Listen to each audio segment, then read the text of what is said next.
ओडिशा सरकार निर्देश क्रमे राज्य सारा प्रत्येक विद्यालय ठारे अभिभावक मीटिंग अनुष्ठित होता बेले मिलित पंचायत सरकारी विद्यालय जोराडोब्रा ठारे विद्यालयर परिचालन कमिटी एवं अभिभावक नहीं एक बैठक अनुष्ठित होता।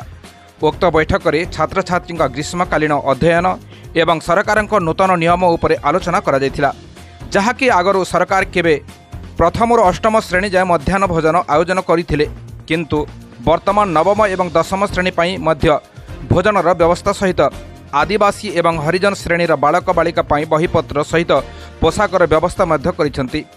ताहा विद्यालयर चेयरमैन तथा प्रधान शिक्षयित्री कोहिनूर साहू प्रकाश करथिले।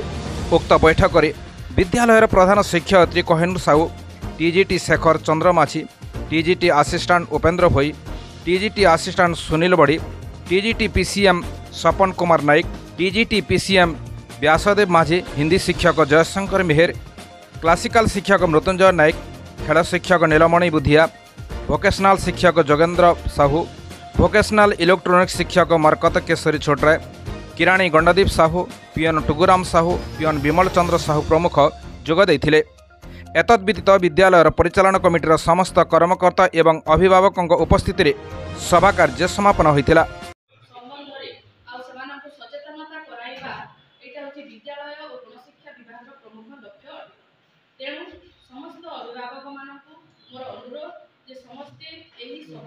सक्रिय अंशग्रहण माध्यम आलोचना को आगे नेबे और छात्र छात्री मानक गुणात्मक शिक्षार विकास। कलाहांडी जिला Joradobra state crime bureau chief Krishna Nayak report, Nirmal TV.